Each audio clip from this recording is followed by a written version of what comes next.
செங்கல்பட்டு மாவட்டம் மறைமலை நகர் நகராட்சிக்குட்பட்ட பகுதியில் ஆக்கிரமிப்பு இடங்களில் கட்டப்பட்டிருந்த கடைகள் மற்றும் குடியிருப்பு கட்டிடங்கள் ஜேசிபி வாகனங்கள் மூலம் அகற்றப்பட்டன. கூடுதல் விவரங்களை நம்முடைய செய்தியாளர் சுதாகர் வழங்க நாம் கேட்கலாம். சுதாகர், விரிவான விவரங்கள். வணக்கம் ஷியாம். குறிப்பாக செங்கல்பட்டு மாவட்டம் மறைமலை நகர் நகராட்சிக்குட்பட்ட பொத்தேரி ஏரி, பொத்தேரி சின்ன ஏரி, வல்லஞ்சேரி ஏரி ஆகிய 3 ஏரியில் ஆக்கிரமிப்புள்ளதாக பொத்தேரி பகுதியைச் சேர்ந்த வழக்கறிஞர் சென்னை நீதிமன்றத்தில் 2018ஆம் ஆண்டு வழக்கு தொடர்ந்திருந்தார். இந்த வழக்கில் நீர்நிலைகளை ஆக்கிரமித்துள்ள வீடுகள் மற்றும் கடைகளை அகற்ற செங்கல்பட்டு வருவாய்த்துறை மற்றும் பொதுப்பணித்துறைக்கு கடந்த 1 ஆண்டுகளுக்கு முன்பு சென்னை உயர்நீதிமன்றம் உத்தரவு பிறப்பித்திருந்தது.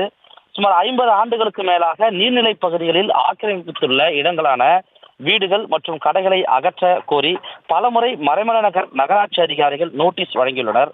ஆக்கிரமிப்பில் இருந்து அகற்றாமல் இருந்திருக்கிறனர். இதன் தொடர்ச்சியாக சென்னை தாம்பரம் பகுதியில் 300க்கும் மேற்பட்ட போலீசார் நியமிக்கப்பட்டு அந்த வல்லஞ்சேரி பகுதியில் ஆக்கிரமித்துள்ள 15 கடைகளை ஜேசிபி இயந்திரம் மூலம் பலத்த போலீசார் பாதுகாப்புடன் அகற்றியிருக்கிறனர். இந்த மாதம் ஜனவரி 31ஆம் தேதிக்குள் ஆக்கிரமித்துள்ள கடைகள் அனைத்தையும் அகற்றி சென்னை உயர்நீதிமன்றத்தில் அறிக்கை தாக்கல் செய்ய வேண்டும் என உயர்நீதிமன்றம் உத்தரவிட்டுள்ள நிலையில் 31ஆம் தேதி சில நாட்களே உள்ள நிலையில் வல்லஞ்சேரி, பொத்தேரி பகுதியில் ஆக்கிரமிப்புள்ள கடைகள் அனைத்தையும் இடித்து தள்ளியிருக்கிறார்.